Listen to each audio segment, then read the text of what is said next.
L'ensemble des Gabonais salue l'idée de ce dialogue national inclusif. Parce que le Gabon était arrivé à un niveau d'incompréhension et de clivage où il était difficile de faire asseoir sur la même table l'ensemble des Gabonais. Alors que ce dialogue, ces assises, sont, à mon sens et au sens de tous les Gabonais, une condition sine qua non pour que les Gabonais, assis sur la même table, posent le diagnostic de ce qui n'a pas marché, trouvent des solutions et s'engagent à marcher sur la même route pour développer et le social, et l'économie, et le politique de notre pays. Unis dans la concorde et la fraternité, parce que dispersés, il est difficile de regarder vers la même direction et de construire, de bâtir ensemble. C'est difficile. Donc, nous commençons par dire que l'Église, dont je suis membre, et l'ensemble de la société gabonaise salue l'idée de ce dialogue.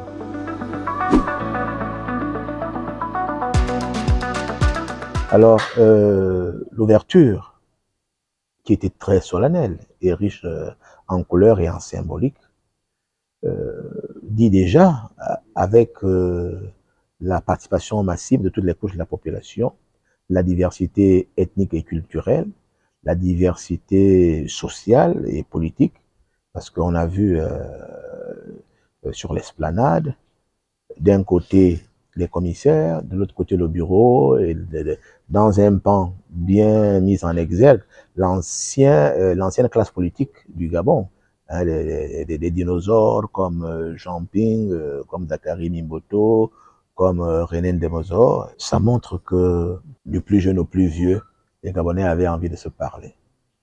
Et ils ont témoigné de la richesse, de la diversité de notre pays.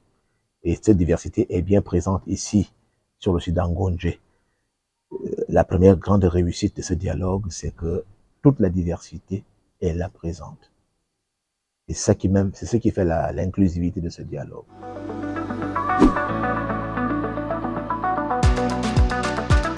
Nous saluons aussi l'esprit insufflé par le CTRI à travers son chef, le général Brice Clotaire Oligui Nguema, qui a voulu que ce dialogue présente sur la table de l'ensemble des commissaires des pages tout à fait vierges de l'histoire de notre pays.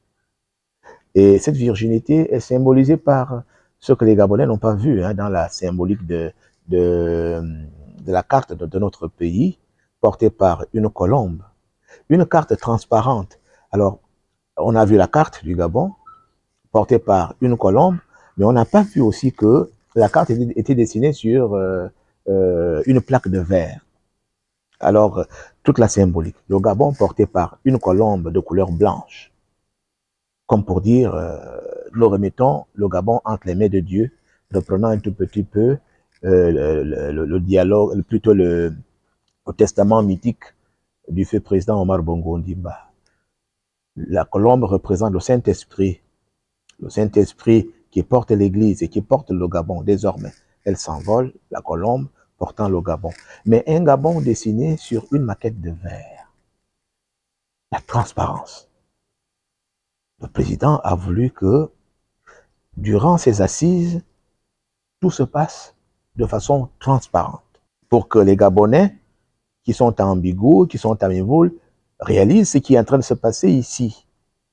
Et que les Gabonais eux-mêmes, les Gabonais assis, les commissaires assis sur la même table, soient transparents. Un dialogue sans tabou. Un dialogue où personne ne cherche à tromper l'autre. Un dialogue où, même de l'extérieur, on peut encore communiquer pendant les assises, parce qu'aujourd'hui, nous recevons encore des contributions qui nous viennent de partout, de l'intérieur du pays et de la diaspora. On critique ce qui est en train de se faire pour que nous améliorions le fruit des travaux. Et c'est ça l'esprit. Monseigneur Jean-Patrick Ibaba, archevêque métropolitain de Libreville, dans sa sortie, qui était brillante aussi, lors de la première plénière générale, samedi 6, a dit que rien n'était écrit d'avance. Il faut que les Gabonais réalisent que rien n'est écrit d'avance. Les militaires au pouvoir ont voulu associer sur une même table l'ensemble des confessions religieuses. Parce que là, c'est pas seulement l'église catholique, c'est pas seulement les églises. Il y a des protestants, il y a des éveillés, il y a les musulmans. Il y a aussi les traditionalistes. Que toutes ces confessions religieuses, tous ces religieux participent à imposer le règne de Dieu au Gabon. En nous référant à tout ce qu'on peut appeler tradition qui nous a été transmis par nos mânes, nos ancêtres. C'est une grande image, ça aussi. Laisser ce dialogue social se faire diriger par l'ensemble des confessions religieuses. Déjà, faire asseoir les confessions religieuses sur une même table, c'est difficile. Mais là aussi, c'est une réussite. C'est les militaires qui amènent les confessions religieuses dans la totalité au Gabon à s'asseoir sur une même table pour penser Gabon d'abord et réaliser que l'Église, ou alors les confessions religieuses, ce n'est pas seulement pour un avenir très lointain. Les confessions religieuses doivent participer à l'amélioration du tissu social et à la vie économique, au vivre ensemble. Les confessions religieuses doivent participer à faire en sorte que les hommes réalisent que les premiers mots de notre hymne national, c'est « unis dans la concorde ». Donc, que nous, les religieux, participions à cette unité, que nous la rendions dynamique et forte pour bâtir ensemble le Gabon. Ça aussi, c'est une réussite formidable.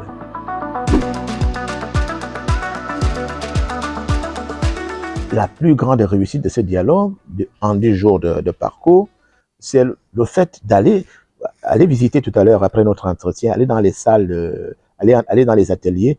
Vous allez trouver assis sur la même table le ministre de la Communication, l'artisan qui vient de Mbigou, le commerçant qui vient d'Oyem, le professeur d'université, mais en même temps, la maîtresse du préscolaire, tous assis sur la même table, et là, chacun enlève sa veste, on peut dire, professionnelle.